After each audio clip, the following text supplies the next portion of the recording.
Storm systems on both coasts, and rain is about to arrive, maybe even a rumble or two of thunder as we get this system in the east underway. The system in the west is still swirling around, a little bit less strong than it was yesterday, but still quite formidable.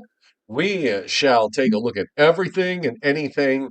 And yes, we'll talk about the systems that the models have next week on the long range. That's all tonight on the Joe and Joe Weather Show podcast, which you can support by shopping on Amazon using the affiliate link that is pinned to the top of the chat board and is on the descriptor to this podcast. It doesn't cost you a dime. Just search for your stuff, buy it.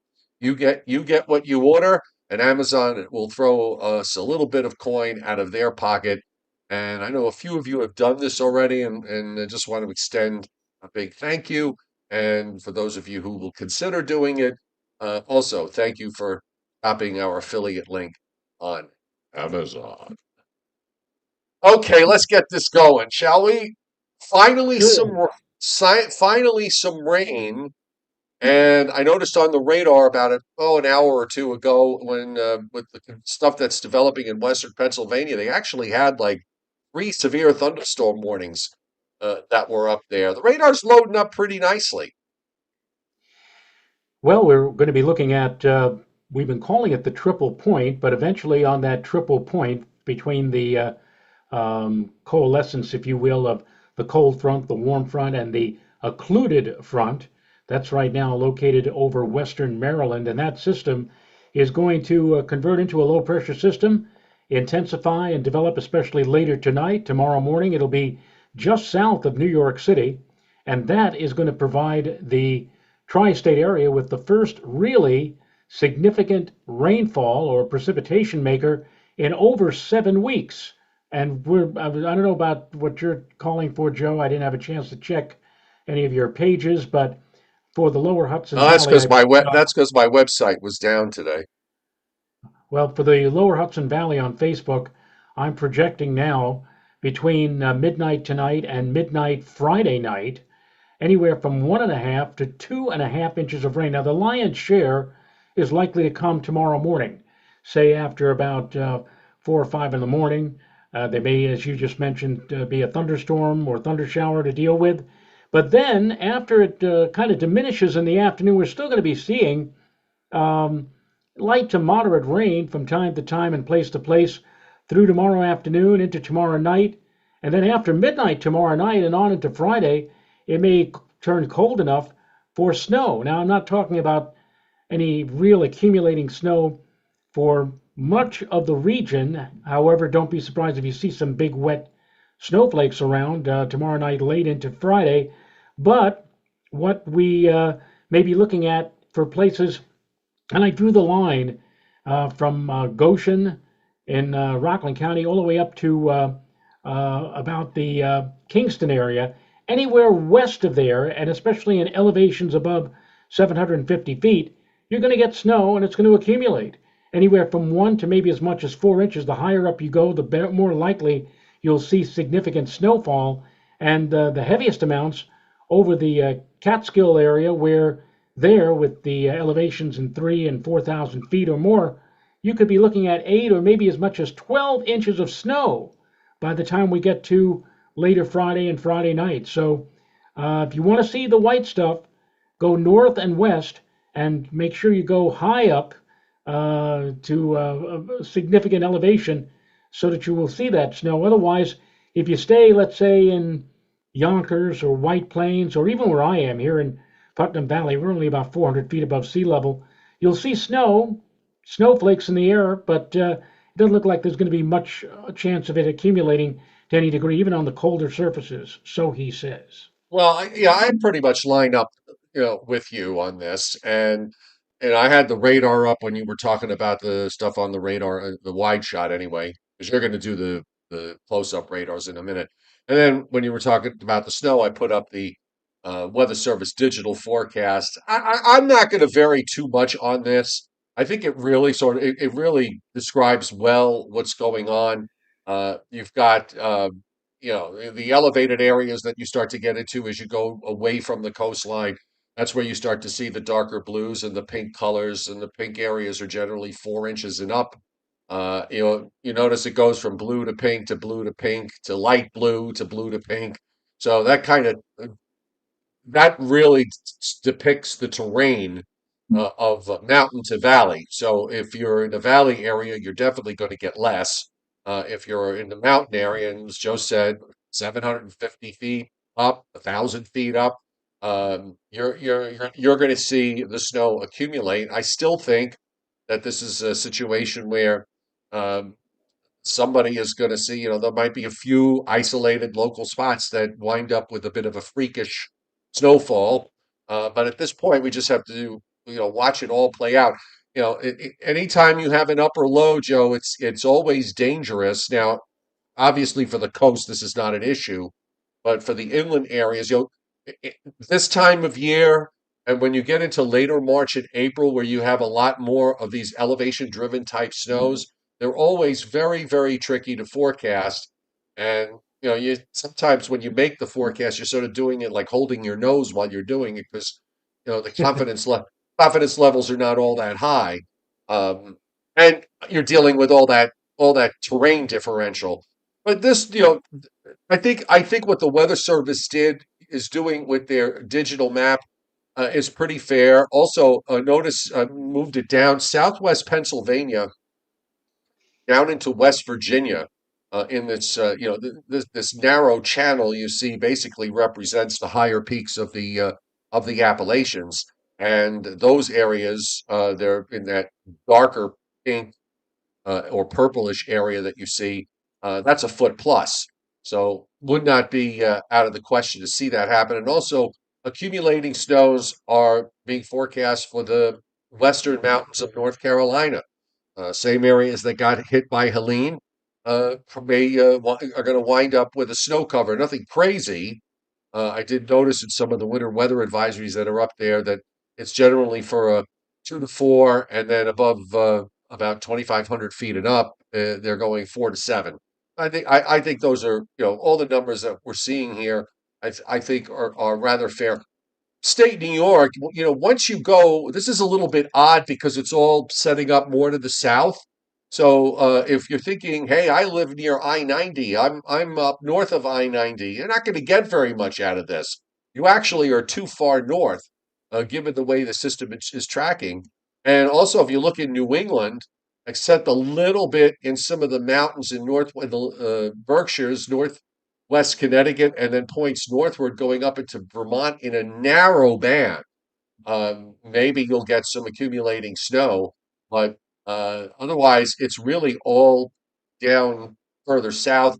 Uh, to the west, we're looking at a coating to an inch across western Pennsylvania and much of Ohio. Then you get into some heavier amounts of 2 to 3 inches when you get into Indiana, central and northern Indiana, and even around Chicago. They're in Milwaukee, Joe. They're forecasting for a couple of inches of wet snow. So not too shabby for the first event of the season. It's hard to imagine that a little over a week ago, there were places up around 80 degrees. But this is how it works this time of year. The switch has been flipped, in a manner of speaking. Indeed, and the placement of that upper low is going to be such that, and I mentioned this in a discussion late last night on Facebook. I said that basically, if you're looking for accumulating snow, you have to go probably west of the Hudson. Now that falls in line with what you just pointed out for Northwest Connecticut and also the Berkshires, which do have some snow accumulation indicated, but certainly nothing really all that much to write home about. But as you go west of the Hudson and more or less above, or should I say below the upper low, that's where, as the system swirls round and round, you're going to get into a pattern of heavier snowfall. And that is where, if you're looking for major snow accumulations, especially in the elevated areas, that's where you should be going. Not to say that, Northwest Connecticut and the Berkshires aren't elevated. They certainly are, but the energy and the moisture, again, will be further back to the west. And by the way, tomorrow morning, when that triple point low gets to about the New York metropolitan area, it's going to idle in neutral gear probably for much of the day tomorrow. And then slowly but surely by late tomorrow and tomorrow evening, it will begin to lift away to the north and east. The reason why it slows to a crawl or even stops for a short while is that the upper low and the surface low are going to get what we call vertical or vertically stacked. And when that happens, the movement of the surface weather systems move very, very slowly. And that's why we're going to see not much movement tomorrow with the low. But again, the main batch of energy and moisture with that triple point low will be out in front, so to speak. And once it gets over us, once it gets either over us or just to our south, most of the heavy duty action will be away to the east. And all we're going to see after that, tomorrow night, and on into Friday, will be the leftover moisture that'll be sweeping around the backside of the storm. In fact, uh, the area that we're going to be getting into tomorrow will be kind of a warm wedge, if you will. Uh, the winds tonight are mostly north and northeast, but they are going to swing around toward daybreak into the south, and then tomorrow more of a south southwesterly component to the wind, and then we'll have to wait for a cold front to come on through and turn the winds back into the northwest, and that'll be during Friday. And then over the weekend, we mentioned this yesterday, the winds are going to be quite significant. They will be gusting from the northwest later Saturday and on into Sunday, 20, maybe even excess of 30 miles an hour. Now, this is not to say that it'll be a terrible weekend. I think we're going to see slow clearing, developing sunshine on Saturday, sunny to partly cloudy on Sunday. It may actually get back to or above 50 for both Saturday and Sunday, but the only problem is that warmth or that increase in the temperature will be tempered if you step outside, and especially if you're facing north-northwest, by those gusty winds, again blowing in speeds of 20 and even in excess of 30 miles per hour. David Fuller's our first super chat hit of the night. Thanks, David. Yes, thunderstorms might be in the mix when this thing comes through in time for the morning rush on Thursday, and then who knows? I wouldn't shock me if a couple of wet snowflakes mix in on Friday along the closer to the coast because the upper low is going to be virtually right overhead.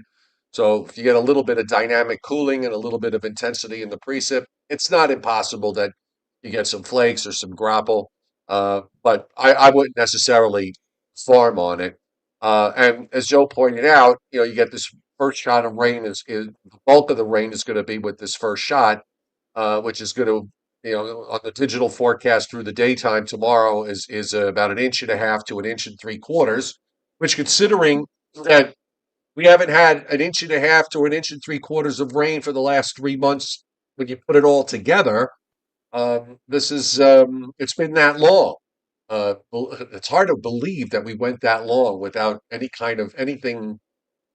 Whatever rain we got was basically a tenth of an inch here, a hundredth or two there, and that was it.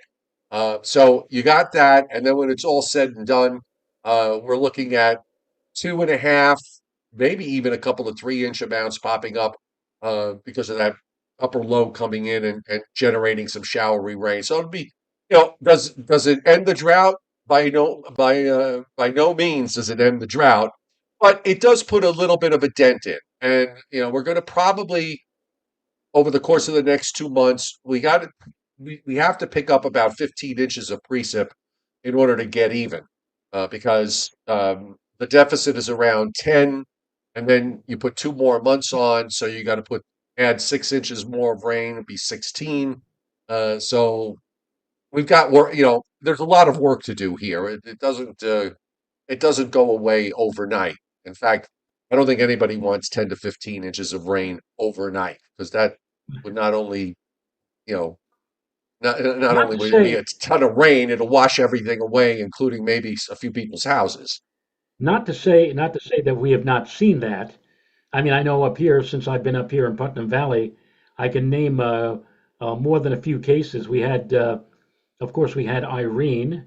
The remnants of Hurricane Irene came through on a Sunday morning and I don't really know. We still don't really know how much we got right here. Renata, I remember put out this big jug that we usually make iced tea or lemonade from, just as a makeshift rain gauge. And after Irene passed, you went out to look at the jug, and the jug was filled all the way to the top, and that was about 12 inches. So we had one of those. There was a big nor'easter in April of 2007, which dumped about 7 or 8 inches of rain on us. Last year, just from thunderstorm, convective activity in the overnight hours, they just kept coming over and over and over again. By the time that was all over said and done, I had about 9 inches of rain. So it has been known to happen, but it's not going to. I don't think we're going to be seeing anything like that in the immediate or foreseeable future. Especially now as we get into the colder months, it's so difficult to get those tremendously heavy rain amounts during the wintertime when you have a colder air mass. Cold air has less of a capacity to hold moisture as opposed to the warm, humid months of June, July, and August. And that's where you usually get those, from sheer convection or heavy thunderstorms. You can All right. get those tremendous amounts of rainfall in one sitting. The rainfall amounts, by the way, because the dry conditions cover so much of the Northeast and into the mid-Atlantic states. So the rainfall amounts of up to a couple of inches cover a large portion of New England and upstate New York, total precip, I should say, because once we get into uh, places like the Catskills and the Poconos, we're gonna have snow in the mix there. But so total precip is robust. It's less so as you go south. Southern New Jersey maybe gets a couple. Uh, I'm sorry, let me just give it a close look before I speak too much. No, actually, I'm sorry. South Jersey, around an inch, fingers crossed. Southeast Pennsylvania, well, there's a bit of a hole in South Central PA where it's less than an inch, but it's about an inch and a half in Southeast PA. Also, you see some of these more robust amounts going down into West Virginia.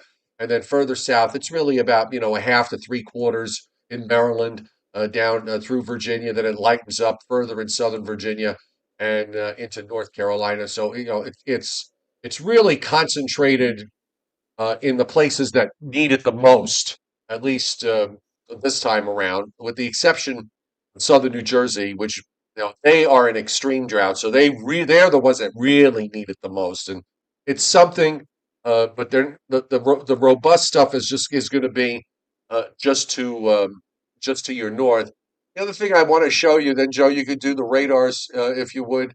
This is WPC's probability of at least 2 inches. The changes that have occurred is that the areas have been expanded a little bit to include the northwest corner of New Jersey, where we have, I said yesterday, and I'll always say it when these maps come out for me, where they put the first dark blue, which is 40 to 50%. That usually verifies. So that runs up through western Pennsylvania, comes around southern New York, but south of I-90, then whips around on the northern edge of the Catskills, south and west of Albany, comes down into western Orange County, into northwest New Jersey, of course, all of northeast PA and northern PA under it. And in the areas that you see in that salmon and more reddish colors, we're talking 80 to 100% chance for at least two. Also, 50% or higher in Indiana, a small portion of western Ohio, a small portion of southwestern Michigan. And if we jump up, I'll just jump up to the probability for eight. And that's really confined to, there's an area of 40 to 50% in the Catskills, in the Poconos, and then you have a 50 to 80% chance. It's from southwest PA and the Appalachians down into West Virginia. This is where we have, by the way, winter storm warnings that are up in West Virginia in this narrow band that goes into southwest PA. Then we have either winter weather advisories in northwest, getting toward northwest PA, not quite there, but north central PA, mostly under winter weather advisories. Northeastern Pennsylvania, much of it in the areas that have that elevation play. We're looking at winter storm watches up. Also for the areas around Binghamton, south central New York, and back over into the Catskills. In the west, just it's kind of gotten a little easier there. Still we have winter storm warnings up for the Sierra Nevadas because there's another system that's going to come in a day or two. bringing another wave of rain, and that's going to be a bit more to the south. Flood watches at the coast, winter storm watches for the elevated areas inland. We had winter storm warnings and blizzard warnings up for the Cascades. Most of those are done right now. And this was, by the way, the surface map. This was yesterday afternoon when that storm off the shore of the Pacific reached its peak intensity, 945 millibars. I mean, that's almost a Cat 4. If it when you have a hurricane, that would be a Cat 4. Now there weren't 120 mile an hour winds, but there were certainly buoy reports with gusts of 80 to 90 miles an hour out there. And if we look at it tonight, it has weakened some. Actually, no, hold on. I take that back. It's still a 948 low. Why did I see a 965? Was I looking at something? 940. Hold on, next map. Oh, I'm sorry, that was last night. I keep forgetting that today is Wednesday. So, Yeah, I was thinking that today was Thursday, and yeah. So we have seen it fill. It's now up to a 964. So it's filled 19 millibars. I mean, it's still a powerful storm, and a quick look at the satellite, and you can see the big swirl there. And that's really very well defined. wow. That is a powerhouse, and the sweep of clouds in the Pacific that comes down almost to Hawaii, which is off this satellite view, and then swings up into California and up into the Northern Rockies. They're getting a bit of a break, but as I said earlier, there's probably more waves of precipitation that they're going to have to deal with. So Joe's going to take a look at what's going on to the west in Pennsylvania, so that you can get an idea of what's coming. All right, well, I already have on the radar, was begun sharing. This is not Pennsylvania. This is actually Gaylord, Michigan. And what I found interesting, Joe, this is where uh, the Great Lake, up here where the cursor is, that I think is where about Sault Ste. Marie happens to be. Here's Lake Michigan, and here's Lake Superior, and down over here is Lake Huron. And you could see the movement of precipitation here across the lower to the upper peninsula of Michigan. It's moving from southeast to northwest, interestingly enough.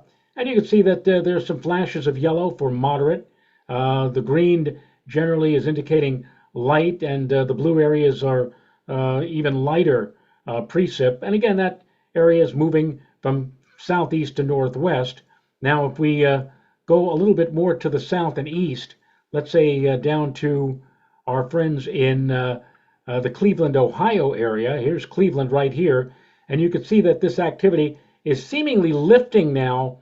The whole area is moving to the north and east, but the cells themselves are moving again on that south or southeast to northwest trajectory. As this whole area moves, Ohio, northeastern Ohio was in it, but now they're out of it. The precip has cleared most of the state and is now swinging into the western sections of Pennsylvania. Let's go to western PA. Let's go to, well, we can go to Pittsburgh or Coriopolis, and you can see that the areas of dark green and yellow, indicating light to moderate precipitation, and in fact, they're even banded, if you will. So who knows? There may be a little convection involved here across most of western Pennsylvania. And you can see again that the main area is moving from west to east, but the cells or the regions embedded within are moving again, more or less lifting from south to north. And if we continue, now I said that the triple point low pressure system will be down into the area around western Maryland at this hour. And you can see that there really isn't all that much to show you right now. Here is western Maryland. This is actually the radar from Washington and Sterling, Virginia.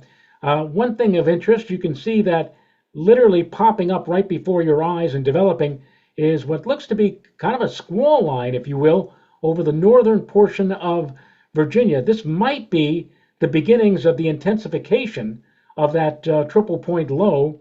Whenever you get thunderstorms, you always see them as the benchmark of an intensifying system. Well, there they are.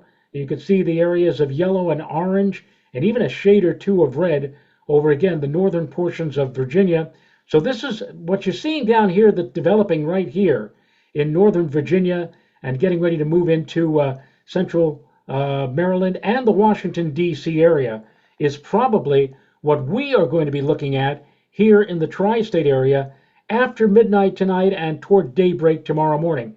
Once again, for those of you who are, uh, for the uninitiated who are tuning in on the Joe and Joe Weather Show, maybe for the first time and are not really weather savvy, all of our weather savvy people who are on every night know this already, but if you are just tuning in to check out what the weather is going to be, if I were you and I had to go to work or school tomorrow and I'm driving, I'd set that alarm about 15 or 20 minutes earlier than normal because you're going to be facing something tomorrow morning for the morning commute that you have not had to face in over 7 weeks, and that is a significant shot of precipitation.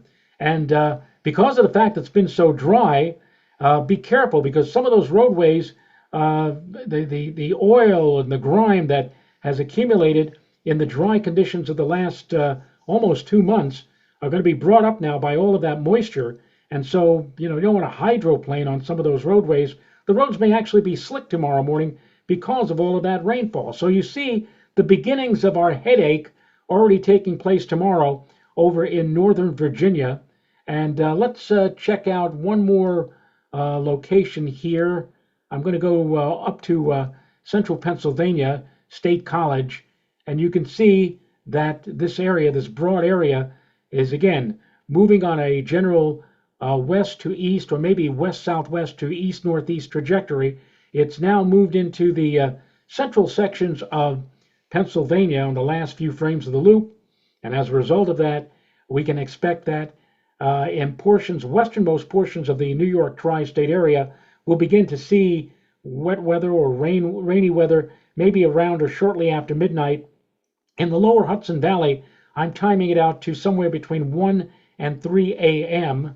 And right after that 3 a.m. arrival time, look for, the stuff to really start intensifying and ramping up quickly by about 4 or 5 a.m., which means that by 6 or 7 o'clock tomorrow morning, you should be looking at, I think, moderate to maybe even heavy rain. And don't forget, there may be a little bit of embedded convection thrown in for good measure. So you may get some rumbles of thunder to greet you as you're headed out the door to work or school tomorrow. Now let's look out west. Let's go out to Northern California. This is Beale Air Force Base in Oroville, which is, again, in Northern California. As you can see, the broad swath of wet weather, the yellows and the oranges, indicating moderate to heavy activity falling over that section of California. If we go a little bit further to the south, let's go down to, let's go to Sacramento, not to be confused with tomato juice. But they've got in Sacramento, which I believe is also the capital of California, moderate to even heavy rain. Again, all streaming in from the Pacific. That's from that big storm that Joe pointed out a little while ago. All of that moisture being kicked eastward across the Pacific coast and on into Northern California. Let's go up to Washington State. We'll look at Langley Hill, Washington. Now, the big storm is actually over here, but you can actually see right along the immediate Washington coast these bands, these narrow bands of showery rains and embedded areas of red, which mean there may even be some lightning and thunder. It wouldn't be surprising. After all, it was what, a 960 or some odd millibar low, and that certainly would be enough, potent enough, to push that kind of energy and moisture into the coastline. So you can see they're getting their fair share of moisture over in the Pacific Northwest down to Northern California as well. Joe. WCBS News Time is 8:05, and it's time. And it's time to say welcome to everybody tonight on the chat board, and those of you who are lurking in the background, we love you That, by too. the way, was a very good impression of Irene Cornell. Oh, I loved Irene Cornell. I was a huge Irene Cornell fan. Um, Anyway, folks on the chat board, we welcome you too. If you're new to the Joe and Joe Weather Show, we're a little crazy sometimes. Subscribe and turn your notifications on so you don't miss us. We're on Sunday through Thursday. Normally, we're on Sunday through Thursday at 7:35. However, Friday we're going to have a special Joe and Joe Weather Show podcast with some special guests, a little bit of a reunion of the FiOS One News weather team that met its demise about 5 years ago. So we're going to get together here on Friday at 7:35 p.m. So mark it down. We are going to have a show on Friday. And if you like the show, hit the like button because we love it when we get 100 likes. We're up to 73 so far. And we appreciate those of you who have hit the like button. So let's go to the U.S. satellite loop here. And Joe did just an absolutely fantastic job taking us on a tour of all those radars. I was especially surprised when you went to the West Coast, by the way. Um, Great. And there's that moisture feed there. You'll notice the rotation in back in Minnesota. This is the upper low now that is beginning to move southeastward. And then you've got this arm that extends from northern Michigan through western Pennsylvania down into West Virginia and North Carolina. That is the modus operandi, if you will, of the storms that are headed this way. And you see them here on the wider radar view. The southern end is starting to expand a little bit, which is what the models have picked up on, but it's only halfway across the state. So we've got some time. These things are not going to arrive. Maybe they get to eastern Pennsylvania by 1 or 2 a.m. and then reaching the coast by about 4 or 5 a.m. And that morning rush tomorrow is going to be lots of fun, as you pointed out, Joe, with uh, not raining in pretty much for the last 2.5 to 3 months. There's going to be a lot of slick spots with all that dirt, dust, and the leaves that are on the ground.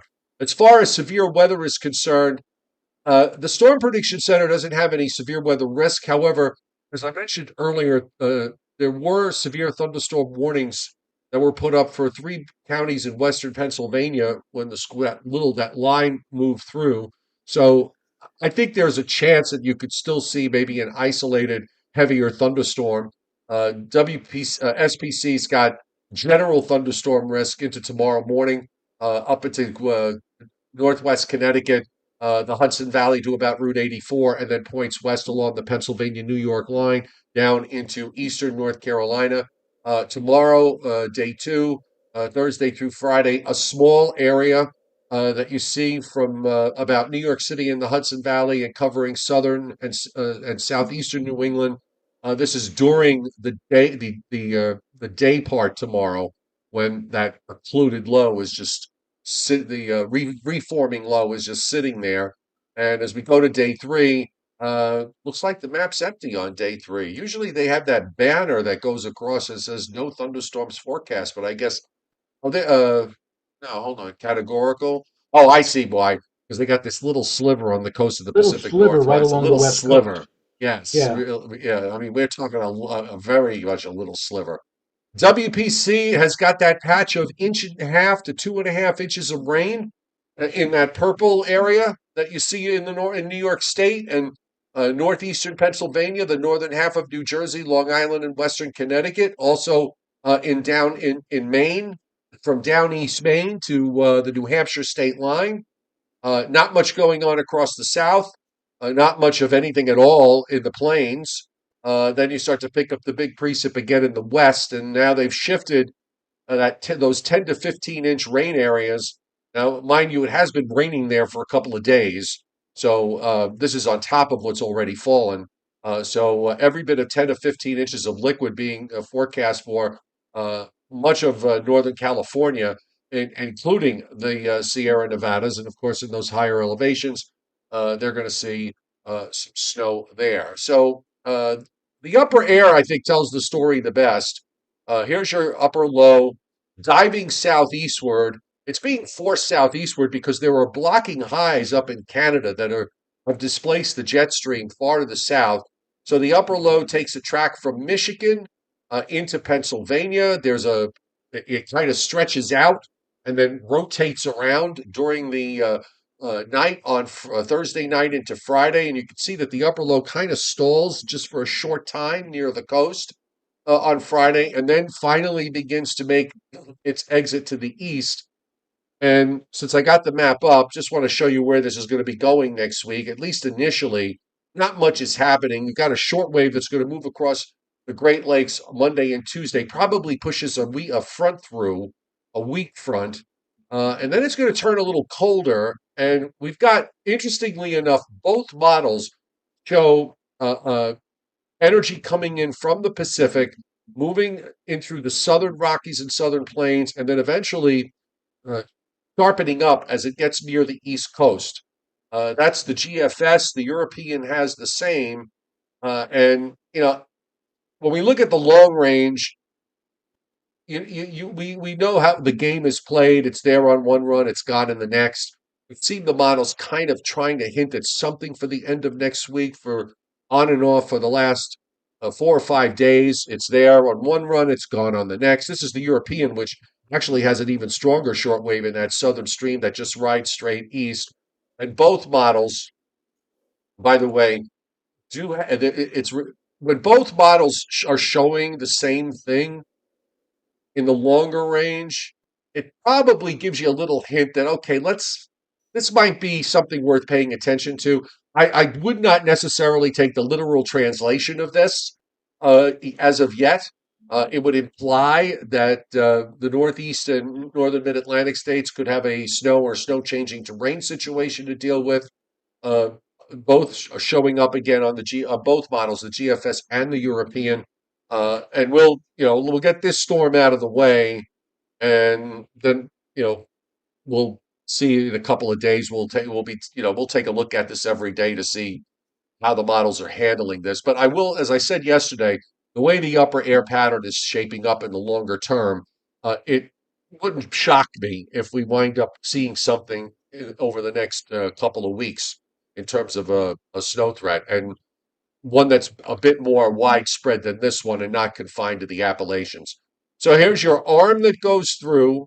Surface low in Michigan reforms right on the Jersey coast tomorrow morning, and then just kind of sits there, moves slowly northward to Long Island. It does this counterclockwise loop across southern New York, back down into southeast Pennsylvania, and this is where you start to get the upper low involved with all this lift and energy, and you get that rain changing to snow, which I think the bulk of it is probably going to be later Thursday night and Friday in those areas that the Weather Service has its watches and warnings on. The surface low drops southeastward, so showery rains will come back on Friday near the coast. Maybe somebody gets a cheap thrill with some wet snow that mixes in one or two spots. Then out it goes. The gradient tightens. The winds really pick up for Saturday night into Sunday. But weather conditions should start to improve over the weekend. But Sunday, I think, Joe, and I think you'll agree, because this thing is a little slower in getting out, because this is Saturday morning now, and it's still got, you know, we're still underneath the influence of the backside of that upper low. So we'll probably have a lot of leftover clouds on Saturday, and it'll be a blustery day and a chilly day. Sunday will definitely be the better of the 2 weekend days. Yeah, I would think. Well, I didn't know how quite to clarify what Saturday would be. I said, well, what are we going to call it? More clouds and sun, varying amounts of cloud and sun. I finally said a mixture of cloud and sun. It's going to be one of those kind of situations with the gusty winds, the clouds rolling rapidly on by, the patches of blue, the bright sun shining suddenly, that kind of a day. And Sunday, probably a bit less in terms of cloud cover, more in the way of sun, but still a very gusty wind. And as I said, even if it gets to 50 or low 50s on Saturday and Sunday, factor the wind in, it'll probably feel a lot more like lower 40s. So kind of a blustery, chilly weekend coming up. Yeah, there'll be a certain element of self-destruct sunshine, I think, on Saturday. And also, the one thing that you did not mention about that day after Thanksgiving storm, yes, the GFS has it, and even more so with the European. The only one that doesn't seem to have it is the Canadian. The Canadian kind of How? has a Go ahead. I'm sorry. Go ahead. the Canadian has kind of like a almost like a pendulum type look to that upper disturbance, which kind of swings from a positive tilt to a neutral tilt offshore, but too far offshore to generate a storm in the immediate vicinity of, let's say, the Mid Atlantic or Northeast. So all they have on the Canadian is kind of a flow of gusty and chilly northwest, cold northwest winds, and more or less dry, as opposed to the cyclonic nature of both the GFS and the European, showing this system moving across the Mid-Atlantic and possibly bringing snow and or rain to our area for Black Friday or the start of the upcoming Thanksgiving holiday weekend. Well, I'm not going to argue with you. I mean, there's, yeah, it, it, anything is possible. Certainly at this stage of the game.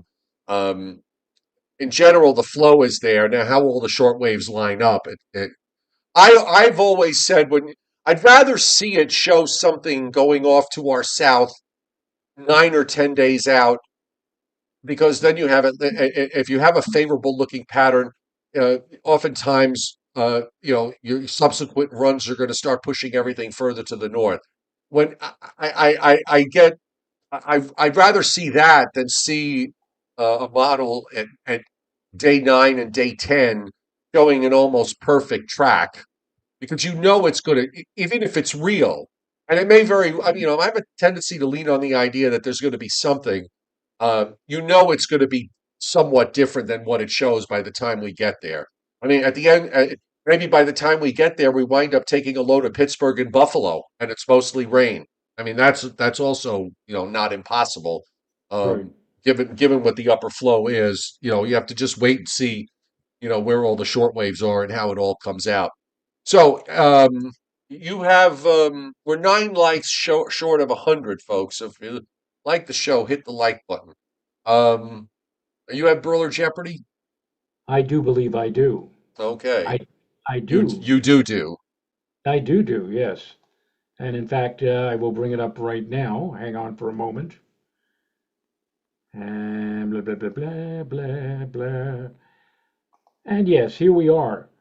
Okay, so we had what? The 10 wettest states, the 10 driest states. Now we've got on Briller Jeopardy tonight the top 10 coldest states. The So top 10 put on your coldest states. put on your thinking cap, and what do you think in terms of the top 10? Well, we know Hawaii's not on that list. Yes. Okay, and we know that Florida's not on that list. And I think all of us know that Alaska is on that list. Alaska is in fact on the list, and Alaska is number one. There's a shocker there. Surprised. Yeah. How many do we have? 10? Actually, I'll tell you what. We have 11 because there's a tie between two of the for one of the places on the list. There's a tie between two states. All right, well, let's run the table on the chat board here. Okay. So I'm going to go Vin uh documenting 47 says Maine. Maine is number three. Alan says Minnesota.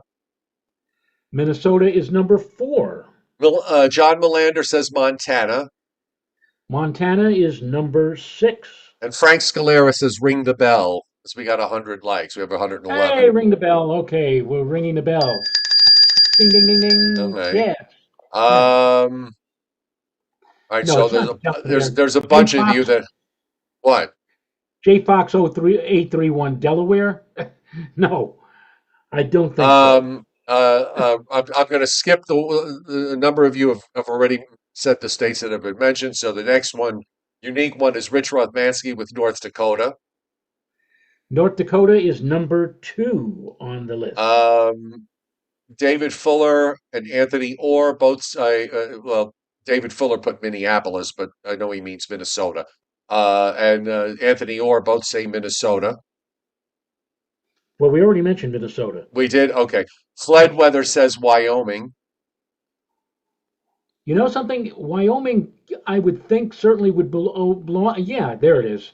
I got lost in my list here. Yeah, Wyoming is there. It's number 5, right in the middle. Um, okay, I'm just going through here. Uh, Vincent Croce, no, New York is not on the list. Although Christina, they have, you know, go there have ahead. been places upstate New York, let's say in the Adirondacks. If New York were confined just to the Adirondacks, it probably would be on the list, but it's not because we've got New York City and areas south that quite a bit warmer. Let's add Wisconsin and Michigan. Wisconsin, yes. Michigan, yes, and I will tell you this: Michigan is the one state that's tied with another. Okay. So there's another Um, state that's tied with Michigan for top 10 cold states. Number 10. CWTR Shark says Idaho. There you go.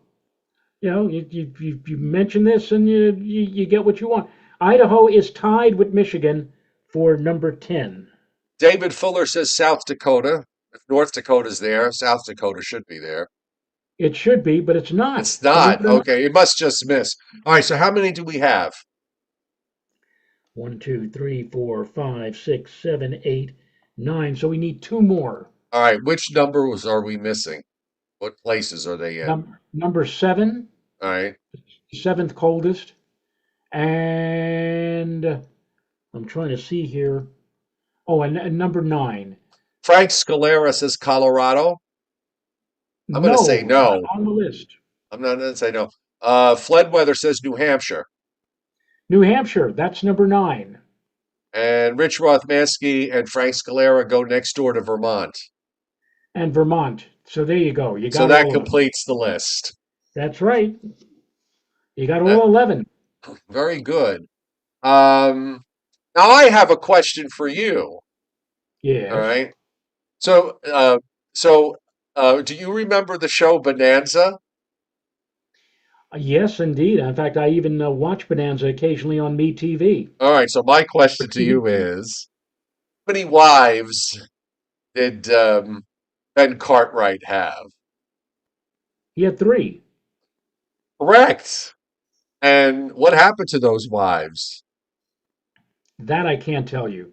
But the Okay. reason why the 3 sons look so different is that he Right. had 3 different wives. Right. So if they're not there and divorce didn't take them, what did take them?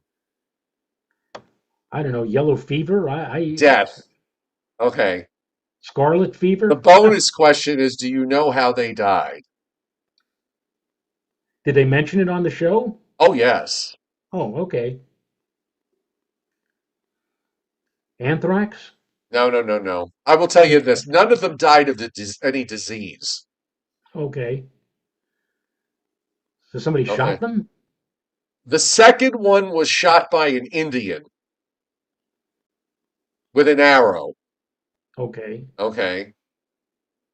Oh, very good, Craig Carlberg. The first wife died in childbirth, which leaves us with the third one. Was that the first one died of childbirth? I don't want to. No, I don't need died in died of childbirth. childbirth. Was Right. that the one? Was that the one that gave birth to That's a Hawks? hoss. Right. Um, and the second one died during childbirth. No fled. Bonanza was a western based in the 19th century, so they did not die in a car crash. Um, Fabian Bar Fabian Bartolos said snake bite. Now that answer is incorrect. However, um, there there was an animal involved. Okay, How about Rich Rothmansky got run over by a horse? that yeah, yes, that's the answer. Really? Yeah, she was floored by a horse. Oh, Anyway, I kind of stumbled on a an article about it today, and I'd always kind of joked around about the fact that they married off Ben Cartwright to a woman in it was 9 seasons, so they married him off, and every wife that he married dies. So anyway, on it's TV it's Land, television. You're supposed to believe it. on TV Land, The before Bonanza comes on, they run a disclaimer saying that the what you're Depictions, seeing, right? The depictions could be offensive, blah blah blah. right, the Oh, everybody just viewer discretion is advised. And I'm thinking about all the families that used to gather around their TV in the late 50s and the 1960s. Bonanza was one of the big shows that right. everybody waited for each week. And now here we are in the 21st century, and we actually now have disclaimers.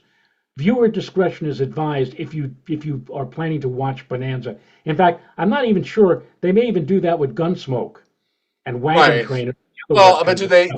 do they say that listener discretion is advised when people listen to misogynistic music? I mean, No, I think that's a legitimate question. Why don't they yeah, have a disclaimer at the beginning of a song that says, the following song has got, you know, de- it has expressions of misogyny and death and whips and chains and all the rest of it. That's okay, but they have to go back to stuff that's look. It's like it's TV. If you don't want to watch it, don't watch it. If you find it offensive, turn the darn channel. Oh, they to put a to put a warning on it. Come on, yeah. stop. Well, You know. that that, my dear friend, is the world that we live in today Yeah, in well, the and 21st century. that's why you and I, at the age we're in, we don't have to worry about being in this world for a whole lot longer. But Yes. long enough to say goodbye to everybody tonight as we wrap up another almost Emmy Award winning program here on the Joe and Joe Weather Show podcast. So we will be back tomorrow night at 7:35 p.m. Eastern Time. David Fuller, thank you for hitting Super Chat. Thank you for the 118 likes. And stay safe, and we'll see you tomorrow night. Bye bye. Okay. Good night, folks.